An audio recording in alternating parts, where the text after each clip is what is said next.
Well, good morning, church. I was glad when they said to me, "Let us go and worship in the house of the Lord." When we first started the book of Ruth, I was excited. Judges was getting dark. Judges was getting hard and heavy. The weight of the sins of the people was beginning to feel oppressive as we preached through it. I know that's at least how I felt as we went through it. So as we started Ruth, I was excited. It was going to be new and joyful, and there was going to be this break, and it was going to be a lot easier. Well, 4 weeks later, we're already at the end of Ruth, but I actually found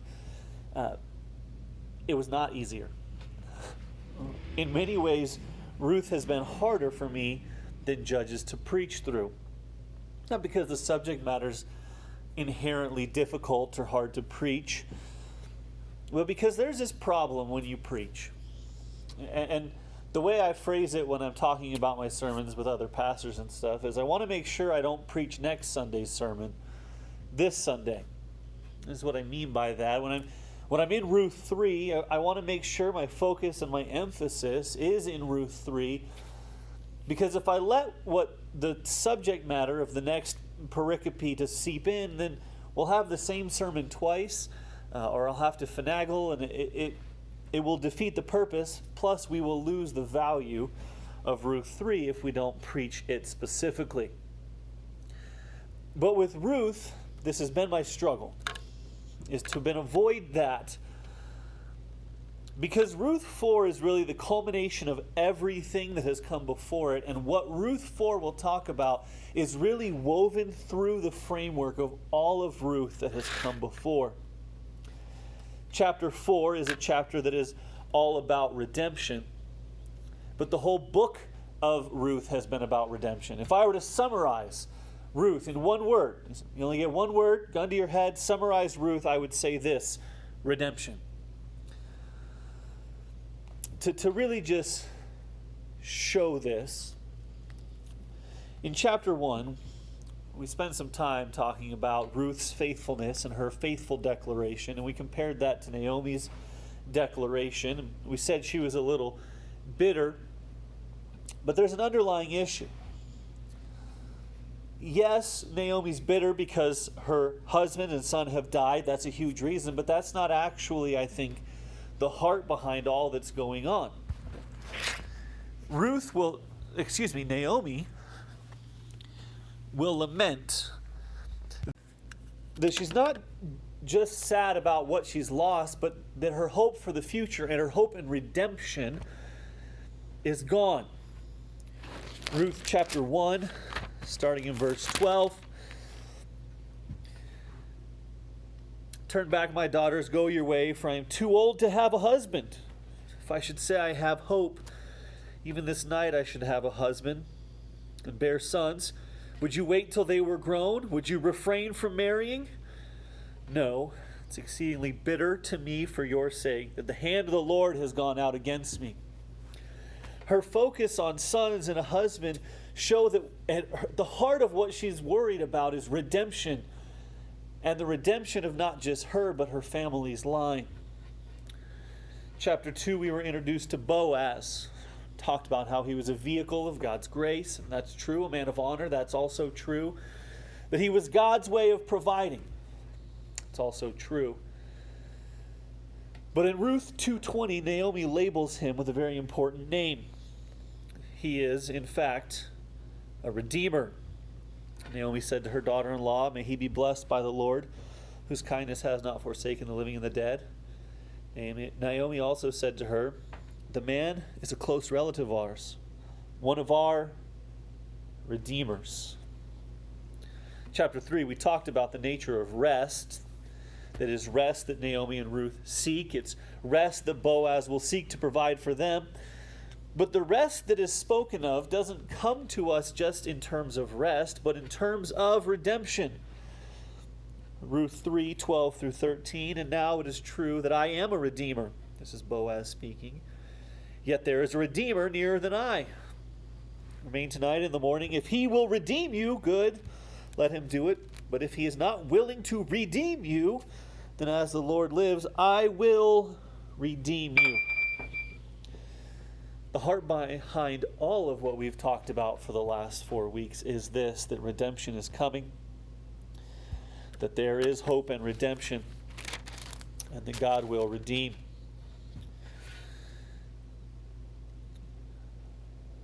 It happens for Ruth. It happens for Naomi. It happens through Boaz. But there's something else that we can see in the redemption as it comes to fruition in Ruth chapter 4. When we read Ruth, we can get caught up. We see Boaz is the kinsman redeemer for Ruth and Naomi. We focus on him. Boaz is good. We can focus on him, but there's something much better going on. If we look carefully at this, the payoff chapter of Ruth, we will see not one, not two, but three redeemers in this passage. We will work our way through chapter 4 together to hopefully see this, but before we begin, let's start with a word of prayer. Lord, we thank you for today, for your grace and your mercy. Thank you for redeeming us, for paying the price. God, thank you that through trust and hope in your Son, we can be redeemed. And in crying out to him, we can find hope and healing and restoration. That we can know we are saved through the work done on our behalf. God, thank you for your word today. I pray that as we open it, as we seek to hear from you, that you would give us eyes to see and ears to hear all that you have said.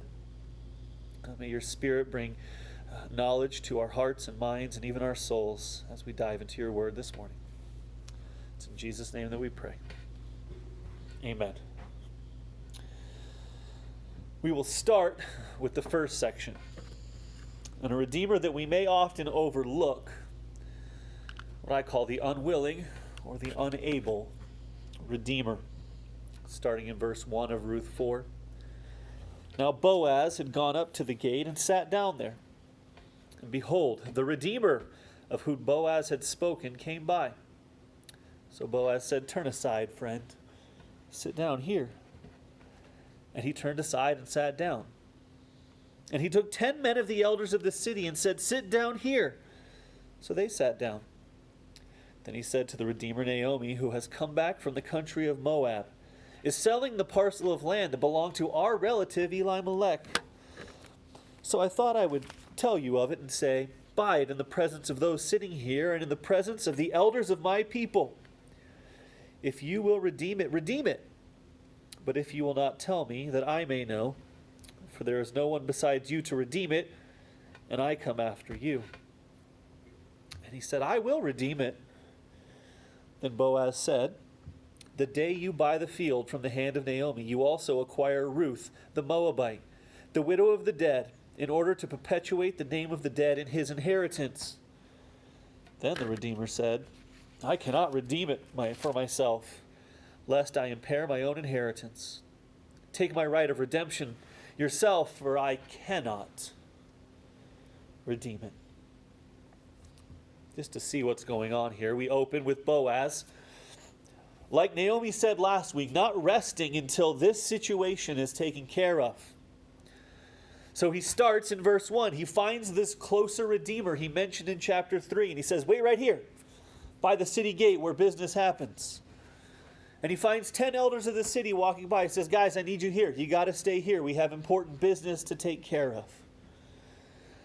And once they're all gathered, Boaz begins speaking to the redeemer. He starts in a puzzling way, something we haven't heard of yet in the book of Ruth, that Naomi has this land that she needs to sell.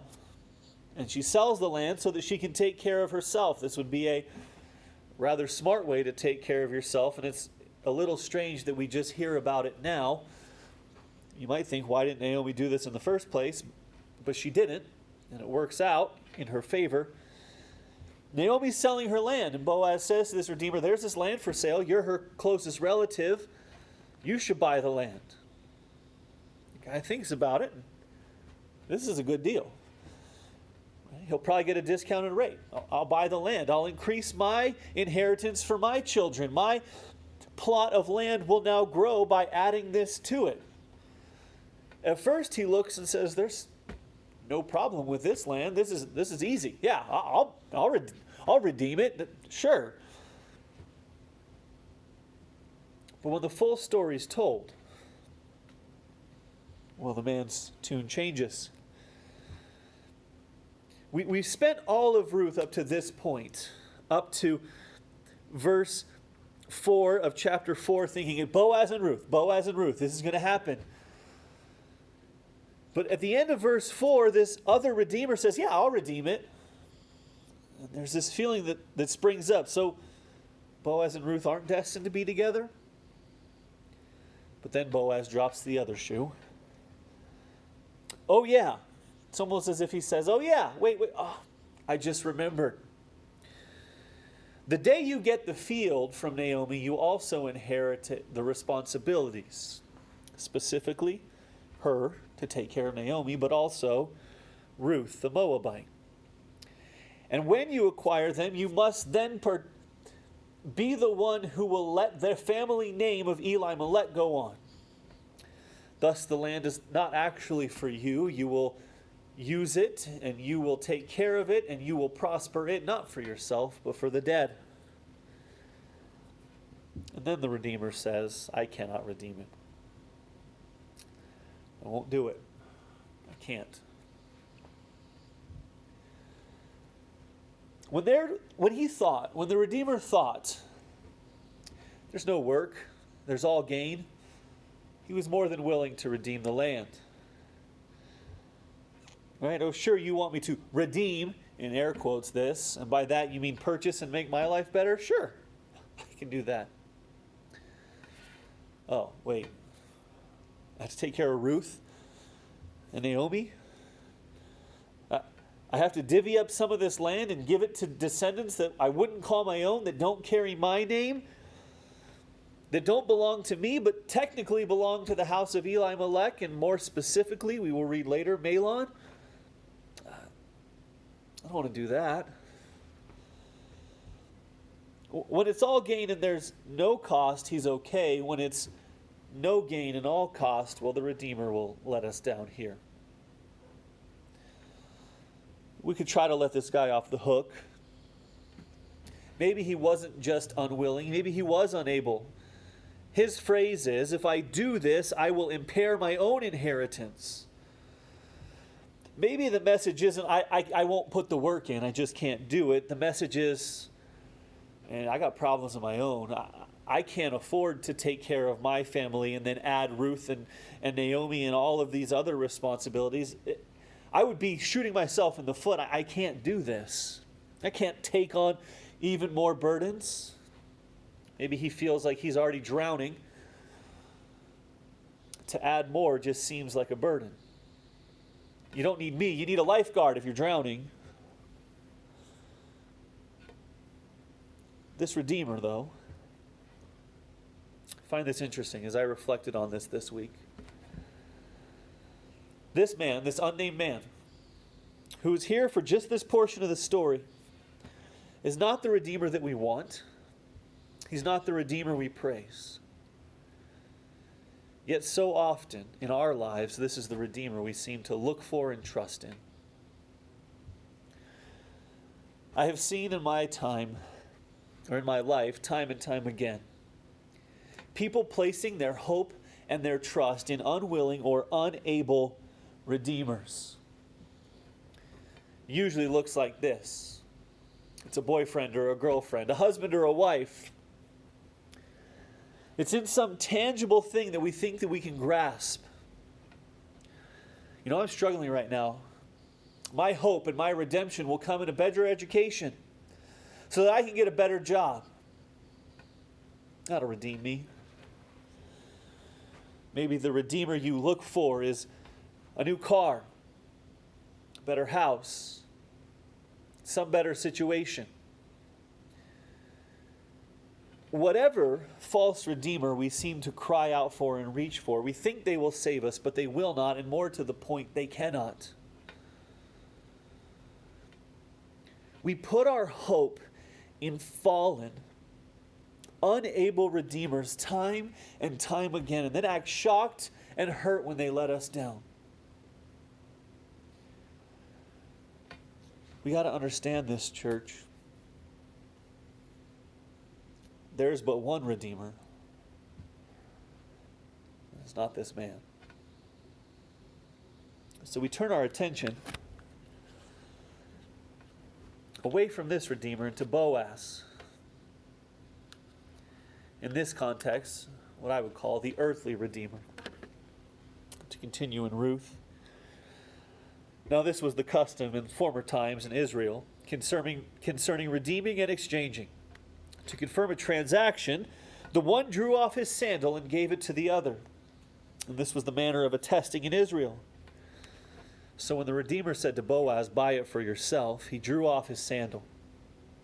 Then Boaz said to the elders and all the people, "You are witnesses this day that I have bought from the hand of Naomi all that belonged to Elimelek and all that belonged to Chilion and Mahlon. Also Ruth the Moabite, the widow of Mahlon. I have bought to be my wife to perpetuate the name of the dead in his inheritance, that the name of the dead may not be cut off from among his brothers and from the gates of his native place. You are witnesses this day." Then all the people who were at the gate and the elders said, "We are witnesses. May the Lord make the woman who is coming into your house like Rachel and Leah, who together build up the house of Israel. May you act worthily in Ephrathah and be renowned in Bethlehem. And may your house be like the house of Perez, whom Tamar bore to Judah, because of the offspring that the Lord will give you by this young woman." The narrator starts with a little bit of background. It seems that this shoe exchanging ritual isn't just strange to us, so we got to know, why did this guy take off his shoe and hand it to Boaz? It's because we read in verses 7 and 8 that this is what you did. This was like shaking hands, or as we would say, signing on the dotted line. It is to say, this is final. There's a lot of noise here. There's shoes. There's Boaz saying, "I have purchased a wife," that might rub us the wrong way. Let's try to navigate this. A lot of this is here. A lot of these details are here to tell us one thing. Boaz is attempting to do things the right way, following all of the earthly rules, making sure he dots his I's and crosses his T's. Also this phrase, Ruth the Moabite, in verse 10, the widow of Mahlon, "I have bought to be my wife." That sounds really bad. And this idea of buying a wife may affect some of our sensibilities. But this phrase doesn't necessarily just mean I bought her and now she is mine. We could instead read it something more along the lines of, also Ruth the Moabite, the widow of Mahlon, "I have made my legal wife. I have taken the steps and she is now my wife by the law and by God." And because he did things the right way, because Boaz, this earthly redeemer of Ruth and Naomi, was willing to go through this trouble, because he never once short-circuited this process when he had opportunities, when he first met Ruth, in the threshing floor, because he said, "We will do this the right way." Instead of just going off on their own, they begin their life together with a blessing. The witnesses, the people at the city gates, plus the elders, say this: "May the Lord make the woman who is coming into your house like Rachel and Leah." Who were Rachel and Leah? The wives of Israel, the mothers of the 12 sons of Israel, the matriarchs of all of the tribes of Israel. That is Rachel and Leah. Two most important women in Israelite history, if we're talking all 12 tribes. May Ruth be like them. She will be. May Boaz be renowned. He will be. May your house be like the house of Perez, whom Tamar bore to Judah. Perez was the most if you had a tribe, underneath tribe you would have houses, and the most important house in the tribe of Israel was that of Perez. May your house be just that important. It turns out the house of Boaz will become even more important, as the eternal kingly line will come through him.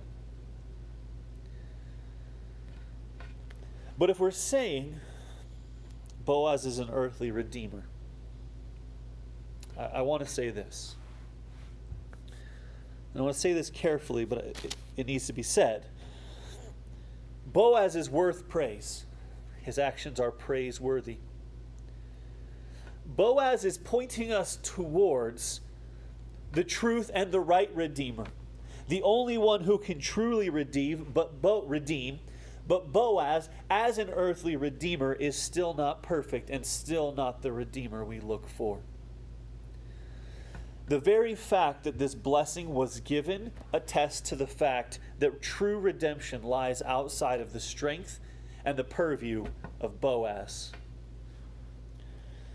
Boaz said in his vow, "I will take Ruth to be my wife so that we may perpetuate the name of the dead, that we may have descendants and the dead will live on." Here's the catch. Boaz, in his own strength, has no power to cause kids to come about. Thus the elders wish a blessing. Boaz says, we're going to go and we're going to have kids, and the elders say, may God grant you that your desires come to pass. May you be able to do what you want, but Boaz, the true power to perpetuate the family line doesn't come from you. It comes from somewhere else. That somewhere else will be our third Redeemer, but I want to pause here very quickly. To say the earthly Redeemer, I think we begin to want to bring Boaz down and say, well, he's not the true Redeemer. Boaz did his job. And in doing what God had called Boaz to do, Ruth was blessed, Naomi was blessed, the people of Israel will be blessed through their lineage, and we now, to this very day, stand here in the blessings of God because of the fallout of Boaz's redemption. Though in truth Boaz was powerless, what Boaz did had great and enormous value and worth. Yesterday at the men's breakfast, we finished the book of James. And so for the men, this will be a review from yesterday, but it bears saying, and I want to bring what we said to bear here this morning. James ends with a note. If anyone among you wanders from the truth and someone brings him back, note, this is what redeeming means. Let him know that whoever brings back, aka redeems a sinner from his wanderings, will save his soul from death and will cover a multitude of sin. We, as humans, as people living on this earth, have no power to forgive sin. I cannot cover anyone's sin in my own strength. I have no righteousness to give you, so I can't cover anyone's sin with my own righteousness. But James is clear here that if I work at bringing about redemption to my brother, that those actions will save and will cover. My job here on earth is to help redeem. And in the way the interaction of human beings on this earth work, because of the way God has ordained it by His grace and His sovereign hand, our work at redeeming here on earth has an effect, does good, and causes true redemption. However, it's not because we are a redeemer, but because we point to the same person Boaz would point to, the perfect Redeemer. All of Ruth has been building up to this. This is where we come. This is where Ruth ends, and this is what we have all hoped for. Naomi at the beginning lamented because God, she felt, was against her. And if God is against her, there's no hope. Because no human redeemer can conquer what God intends. So the close of Ruth goes like this. Boaz took Ruth. She became his wife. He went into her, and the Lord gave her conception, and she bore a son. Then the women said to Naomi, "Blessed be the Lord, who has not left you this day without a redeemer. May his name be renowned in Israel.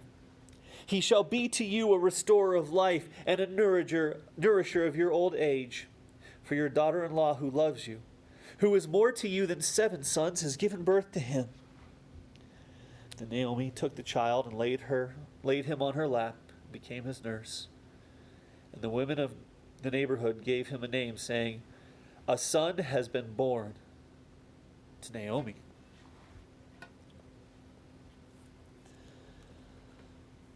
Next week, we're going to finish Ruth with kind of a Ruth Judges combo sermon thing. We'll iron out the finer details of what's going on here. But I want to focus on one thing as we close our time together today. The woman said to Naomi, "Blessed be the Lord." Here is our